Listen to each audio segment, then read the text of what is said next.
Good morning. Uh,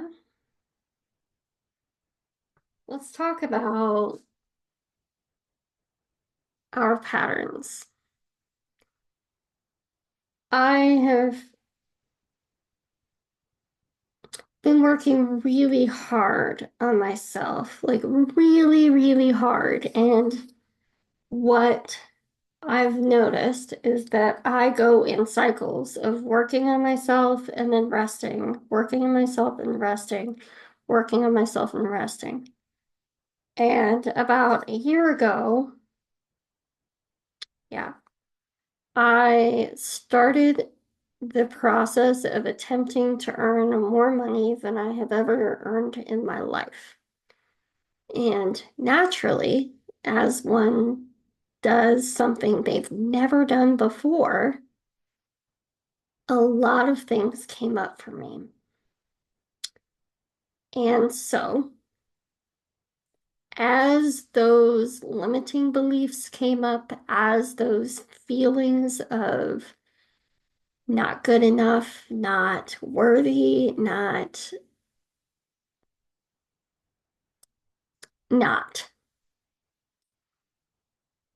I began working through them.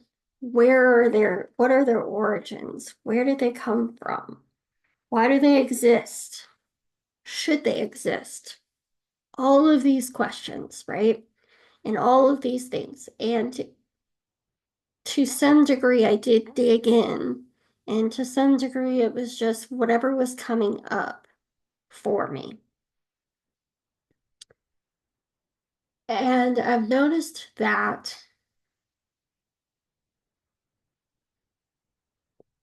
more recently, and a year's worth of work on that stuff, and a lot has changed for me. A lot of beliefs have changed. I now believe that I'm capable of what I'm trying to accomplish. I believe that I can do that. And then it started to get into the figuring out the vehicle to get there. And I've kind of been all over the place, and I'll admit that because there are 5 bajillion ways that I could do any number of things. And I also believe in diversifying my income. And then, so I would start down a path, realize that it wasn't working as fast as I wanted it to, or that it is or was going to take entirely too long to build, and or the things that I was seeing outside of myself, the things that I was noticing in the world, didn't really match up with the words that were coming out of people's mouths. Okay. For instance, you could be $1 million life coach. The the number of life coaches or coaches in general that are multimillionaires are very small. Um, and further, I believe not that the bottom has dropped out of that market, but I do think that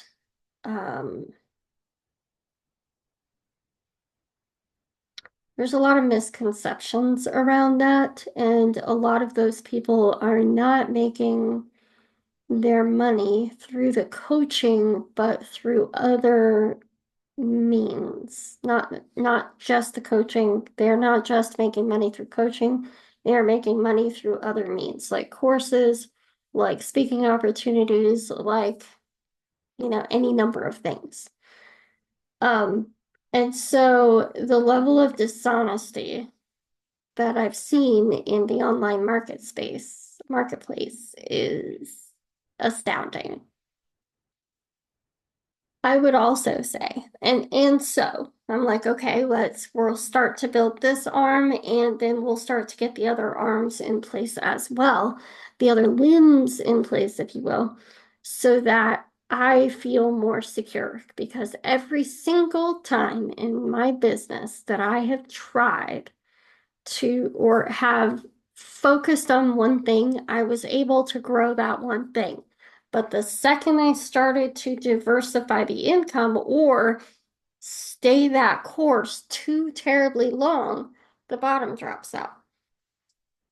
And that's just the nature of business, that ebb and flow. But you get to a point where you're overwhelmed and you have too much client work, and now you can't do the marketing that you would need to do in order to grow the thing. And you're still not making enough to hire someone. Okay. So you see how all this fits together. And it has brought up even more things that I then needed to work through. So the vehicles brought up issues and limiting beliefs and thoughts and feelings of unworthiness and all of those things. And then the actual actions also brought up stuff. And so there's just been a shit ton of work to do. And add in life, like family tragedies, about 6 of them in the last 8 years. Add in being a mom to a kid who is on the spectrum, figuring out that I'm autistic and ADHD as well, and all of the shit that goes along with that. Because when you are a late bloomer, late recognition diagnosed person, there is a lot of mental stuff that goes along with that. Um, a lot of pain and anger and sadness and trauma.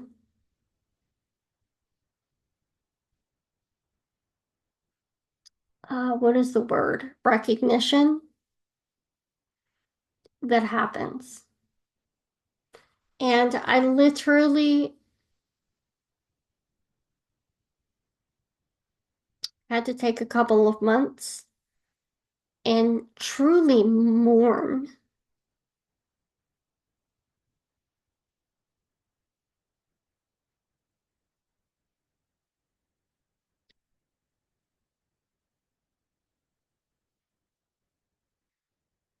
This is the first time I'm saying this out loud. Truly had to mourn the life I could have had. Had I had anyone, of all the doctors that I've had, of all the people that I've interacted with, if anyone would have suggested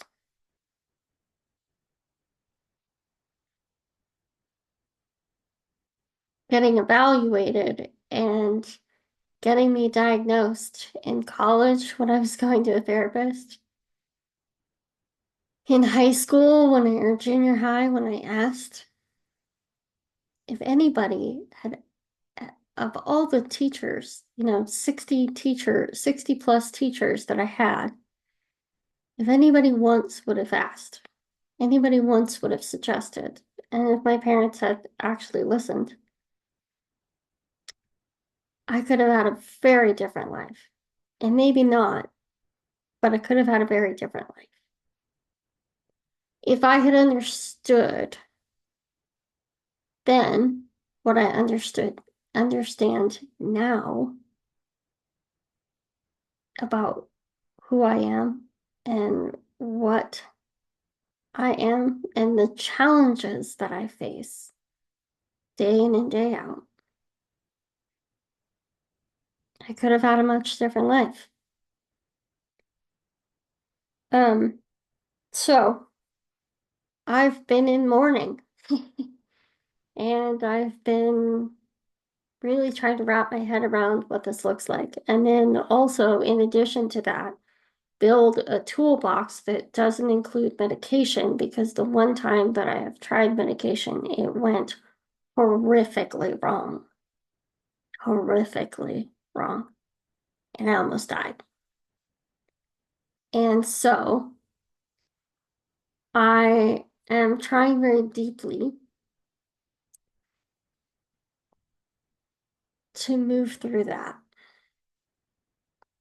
And one of the patterns that I've noticed is that I feel the need to defend myself and the way that I do things, or the reasons I'm doing things. And realistically, more than that, I have recognized over the last 6 months that I am far, far too, I think one of the reasons I keep bouncing around is because I'm being influenced by a whole bunch of things. And instead of listening to myself, instead of getting really quiet, I'm constantly putting things out. What about this? What about this? What about this? What about this? What about this? And it really seems as though I'm bouncing around from thing to thing, somewhat because I am, and somewhat because I need to eat. And I need things to happen faster than they are. Um, and I've been trying to find a job for the last, sorry about that loud noise, this hit the desk. Um, been trying to find a job for the last 6 months almost. Um, and that's going poorly. Even though supposedly the jobs market is doing really good, it's really not, as far as I could tell. And so I'm back here, back thinking, gosh, I need a digital product.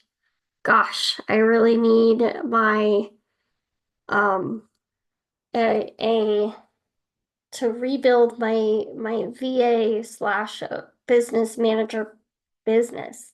I really need to figure something out that isn't Instacart and isn't um DoorDash and Uber Eats and all of that stuff that is never going to make me enough money, especially with a car that has problems.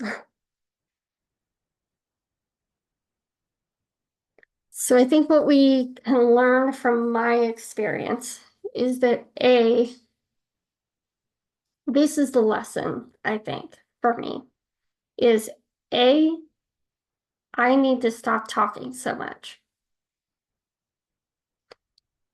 I'm going to talk to you all because I think that this is helpful for other people to learn from my mistakes. But I do not believe,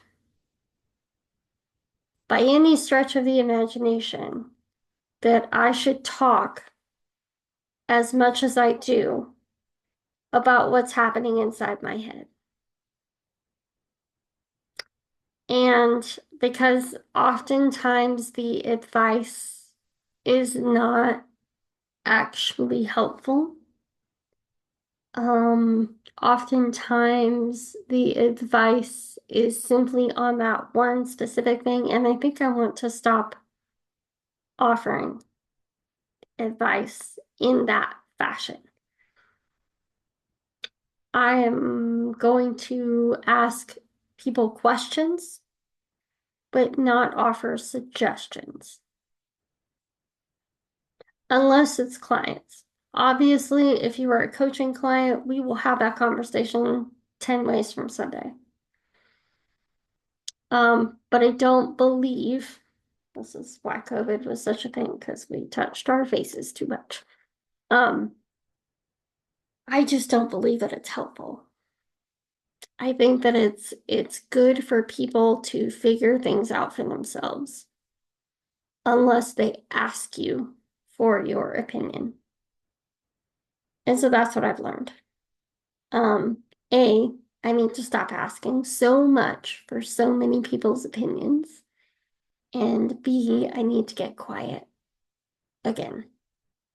And when I feel the need to defend my way of thinking and my way of speaking and my way of doing life, sorry about the light. Um,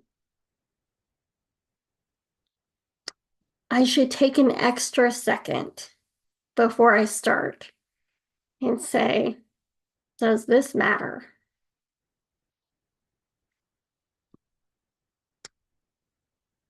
And why do I care enough to defend myself to this person? Because there are people like my husband, my son, who I genuinely should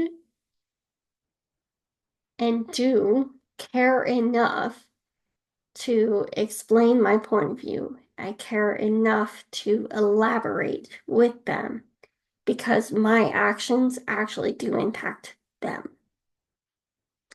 But if my actions do not impact a person and their way of living do not actually matter in the grand scheme of things, if my opinion doesn't matter, my actions don't matter and don't impact that person, then I don't need to defend myself. That's that's a really good point of view to take because we all have different ways of doing things, and what works for one person may not work for another.